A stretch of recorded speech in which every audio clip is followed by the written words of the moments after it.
And there, lying beneath the collapsed altar of a temple below, she spied a shimmering crystal skull. Now, the actual pyramid where she was lowered down into, that pyramid doesn't exist? Well, what they did is they've somehow taken it down. She said that it was a large pyramid, and they kind of took the top off of it. I never take anything for face value. I always try to weigh it out. She never wavered from what she said of finding it here. It left no doubt in my mind that she was here. She did find it. But were the Maya capable of making such an incredibly intricate object? I spoke with Dr. Jaime Awe, director of the Belize Institute of Archaeology. Do we know if the Maya worked with crystal? Oh, certainly. We have found crystal objects in some cave sites that I've worked in. So, yes, to the Maya, crystal was a very important, very interesting, very significant type of rock. Did they have the technology to create something like the crystal skull? I am totally convinced that the Maya were capable of producing these types of objects. Still, Jaime Awe doubts that the local Maya crafted the Mitchell-Hedges skull. And though Anna Mitchell-Hedges claims she found the crystal skull at Lubantun, Awe and other researchers question her story. Anna does not appear in any of the published sources about Lubantun. I don't know that she was ever there. Can you go out just a little bit? Sure. In fact, Jane Walsh, an anthropologist at the Smithsonian Institution in Washington, D.C., thinks she knows where it came from. Mitchell-Hedges purchased the skull at Sotheby's in London in 1943. I have copies of the catalog when the sale took place. I know how much he paid for it.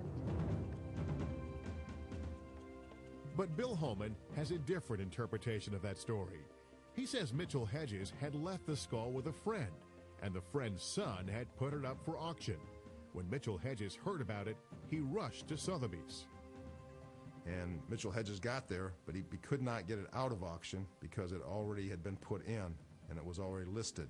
So he had to bid on his own skull to get it back. In the past, Walsh has examined some of the most famous crystal skulls, 2 at the British Museum and 1 in the Smithsonian's own collection. Welcome back. Using an electron microscope, she first took images of an ancient stone carving. She says that the ridges look rough and irregular because the artist used primitive tools. Essentially, pre-Columbian carving, Maya, most or if not all Mesoamerican people use stone and abrasives to carve. Now, look at this image taken of one of the skulls. Notice the perfect parallel ridges. Walsh believes these marks appear to have been made from a diamond rotary saw. That would indicate that the skulls could not have been made before the late 1800s. To learn more about the possible age of the Mitchell-Hedges skull, Bill Holman brought it to Jane Walsh for testing at the Smithsonian. I took some silicone molds of some of the carved elements of the skull, which I later looked at under a scanning electron microscope. They indicated to me that it was carved using quite modern equipment and high-speed polishing tools, and certainly not consistent with the story that it's pre-Columbian. So does this mean the Mitchell-Hedges skull is not one of the purported 13 ancient skulls? Not necessarily. Some crystal skull experts see those same tool marks as evidence that a civilization vastly superior to our own must have made them. And they mention other scientific tests that disclose some incredible characteristics. Remember the Hewlett-Packard laboratory test done by Frank Dorland in the 1970s? In that examination, the reported properties of the Mitchell-Hedges skull seemed miraculous, almost otherworldly. Frank Dorland, who studied it for Hewlett-Packard, actually came to the conclusion that the skull might well be over 12,000 years old. And what he found about the crystal skull completely amazed him. He found that it would put out all kinds of sensory phenomena, from sounds to smells, and that particularly the skull would actually glow and light up. at certain times. And they also discovered that the skull was made from a particular type of quartz known as piezoelectric silicon dioxide, which we now use in all our electronic devices for information storage and communications. So maybe there's something in the original legend that said the skulls are containers of great knowledge or means of communication between the worlds. So think of it as a kind of a solid-state CD, a three-dimensional CD, and the optical properties of Mitchell Hedges indicate that someone was giving us clues that there's complexity here. You should preserve this, you should iconize it, you should worship it, you should keep it safe until you have evolved the technology to read what it says. One of the most interesting things that some people say they've seen inside a crystal skull is the image of a UFO.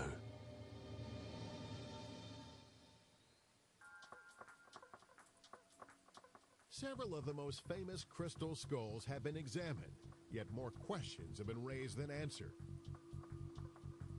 Anthropologist Jane Walsh believes the Maya were not capable of fashioning crystal skulls. Other researchers say the skulls could even date from the time of the legendary Kingdom of Atlantis, over 10,000 years ago. First mentioned by the Greek philosopher Plato, Atlantis was purportedly a mighty power that conquered much of the known world. Plato said it was located somewhere beyond the Pillars of Hercules. Supposedly, the Atlanteans had a very high technology. They built giant ships. They built giant cities and ports and things like that. They would have been able to work with crystals and create crystal skulls.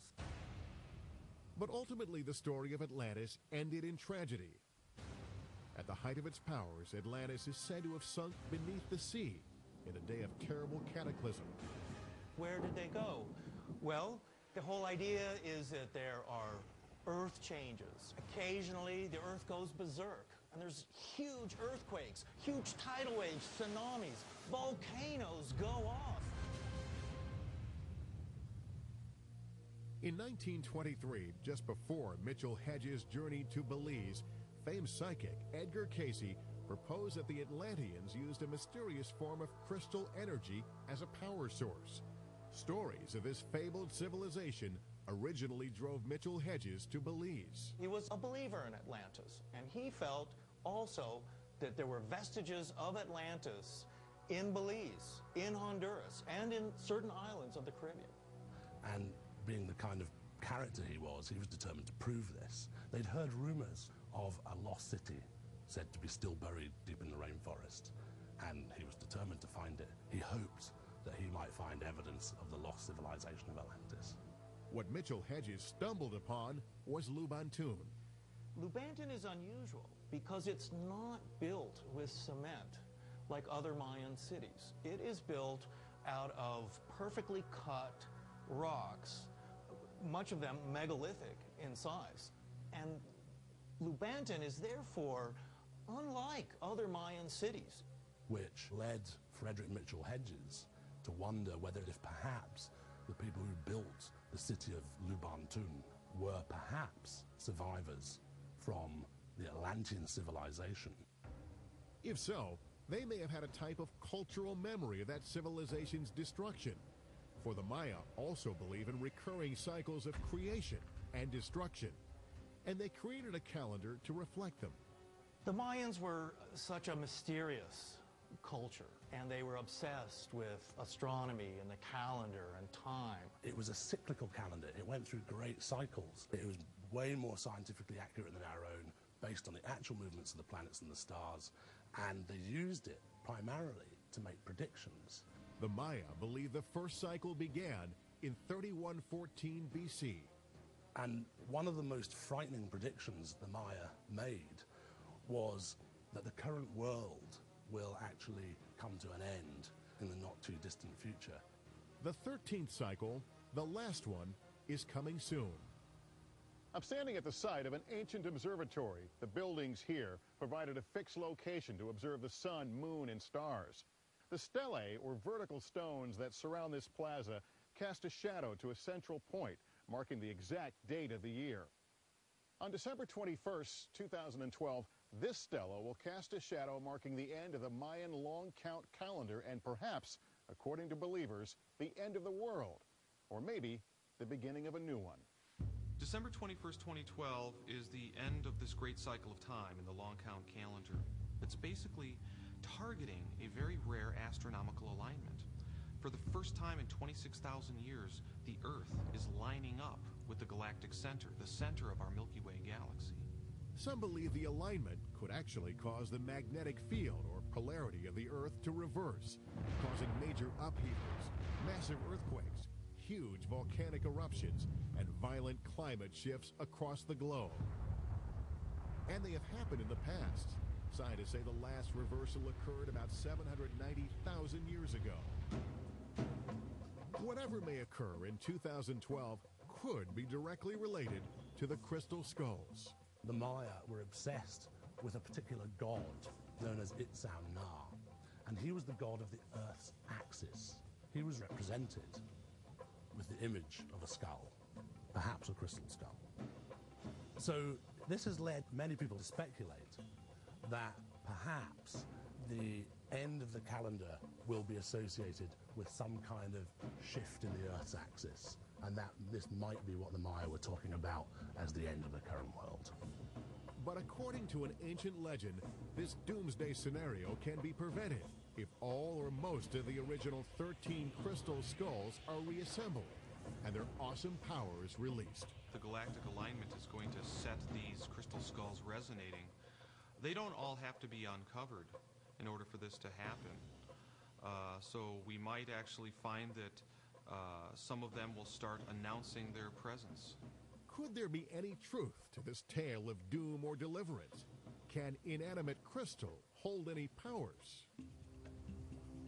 A couple of weeks before Bill left for Belize, he decided to put those powers to a test. He journeyed to Sedona, Arizona, a place famous for its red rocks and as being a source of unknown and mysterious energy. Bill is here with the actual Mitchell Hedges skull, not the copy, to see if it has any special properties. Being in Sedona, you're in one of the most beautiful places in the world, and the energy here is very, very special. And they have these different vortexes all through the area. Author Jaap van Etten is an expert on crystal skulls. He is also an authority on Earth energy lines and vortexes. Jaap has invited Bill to Angel Valley Ranch, a potent vortex site. So we're going to go set the crystal skull in the center of it, and we're going to do a ceremony that activates the portal at that point. It's supposed to send the energy through the world. We believe that the crystal skulls work through the different Earth energies, through the different grid systems of the Earth. So by going to places of power and activating the skull, we activate those grid systems. We are with 12 people, and the Mitchell Hedges crystal skull is considered to be the 13th. So we represent, you can say, within this ceremony, the 12 other skulls. We will literally represent the energies and draw them in to the best of our abilities.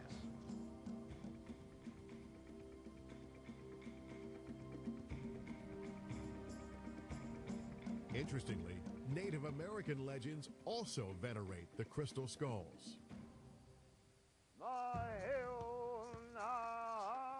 The Native American version of the legend says that there are 13 planets in the universe that are inhabited by human life, and that there is one skull for each of these planets, and a 13th skull that will one day connect all the various elements of the human race that are spread across the cosmos. And in an example of art imitating life, the cosmology and myths of the Battlestar Galactica television series also mesh with those of the Native Americans. There's a 13th colony of humankind, is there not? Yes.